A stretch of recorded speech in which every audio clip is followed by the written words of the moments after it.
Yo, what up guys? Welcome back to Patched. Welcome back. And today we're going to be doing a comparison between the cameras of the iPhone 11 Pro Max and the iPhone SE second generation. As we all know, the 11 Pro Max is their latest, I guess, but it's kind of old, right? From Apple. And then the SE is their newest kind of like budget phone. They're using the same exact setup from the iPhone 8, but then the processor is different. So we're going to be doing a comparison between both of the cameras. We're also doing like a comparison, like if you guys want to vlog, we'll do a comparison with that, with the rear and front cameras, and also with the audio quality. Obviously, the iPhone 11 Pro Max has 3 cameras. There's 3 cameras on the back, and then the SE, yeah, exactly. One. The regular photos, and we were taking them outside, and they looked pretty similar. It was kind of hard to tell. Like, we're not professionals or anything. We're not gonna be like, okay, so this one has more shadow, or this one has more, like this one has more saturation. It pretty much looked the same, very, very similar, and we couldn't really discern, as far as like just looking at it from the phone, we couldn't really tell the difference like all too much. And we're going to be showing you a subject, or basically the same exact photo, and if you guys want to try and take a guess on which one's the iPhone SE and which one's the 11 Pro Max, and tell us how many you get right down in the comment section below.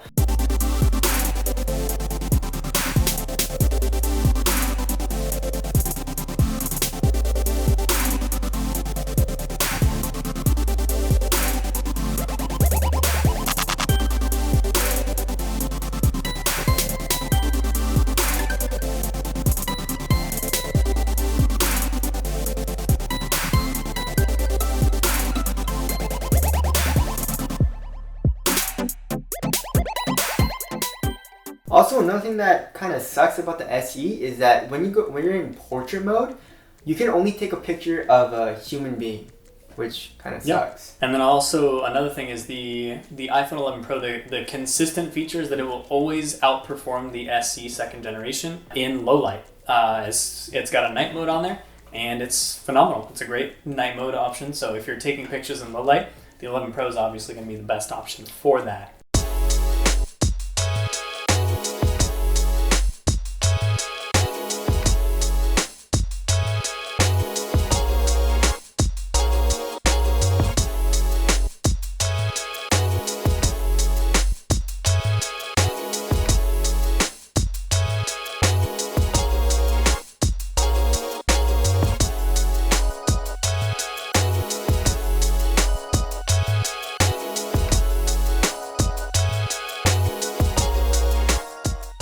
And then for video, it's pretty much the same. For slow-mo, both of the phones can shoot at 240 FPS at 1080p, but the SE is very, very grainy if you're doing anything like with low light. If you're doing it outside with a lot of sunlight, with a lot of light, then you'll be fine. But if you're doing anything with like if it's low light, then it's gonna be very, very grainy with the SE. Obviously with the iPhone 11 too, but not as much. Yeah, that's the thing is also when you play back. So if I play back 4K footage in 60 FPS that I just filmed with this phone, I'm viewing it on an LCD 720p display.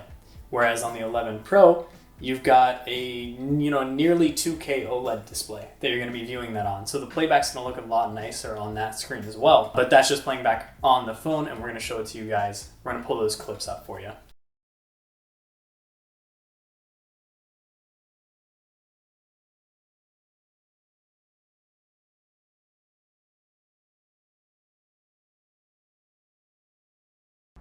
Alright, so we're testing the video. I'm talking right now. Hopefully it doesn't sound too bad. We're out. Yeah, there is a little bit of wind. We're outside right now. Yeah. And Lucas, do some talking. Yeah, so I mean the SE, the thing we've noticed so far is there's not like the portrait mode is only really good if there's a person in it. Alright, so we're testing the video. I'm talking right now. Hopefully it doesn't sound too bad. We're out. Yeah, there is a little bit of wind. We're outside right now. Yeah. And Lucas, do some talking.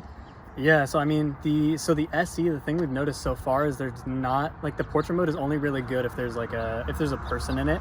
All right, so we're in the living room. There's like one light on, and like some natural light coming from windows.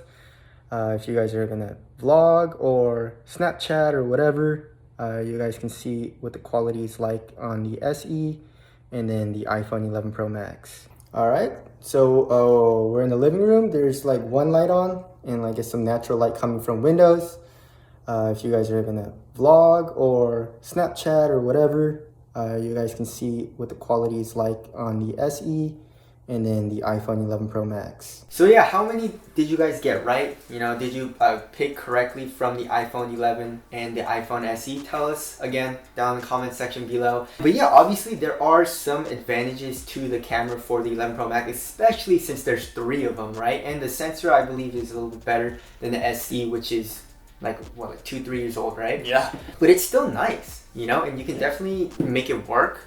So is it worth that much more? Like the iPhone is like what, $1,000, $1,100 versus the $400 phone For just the camera? exactly. No, I don't think so. Yeah.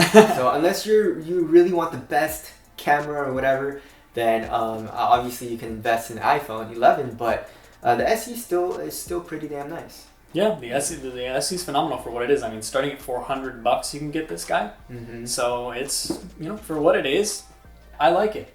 I would say, you know, definitely for the camera comparison, the extra cost of the 11 Pro or Pro Max doesn't justify it for me. Now, the features in the phone, that's a whole different story. But just the camera-wise, yeah, I would say the camera's going to be a no-go.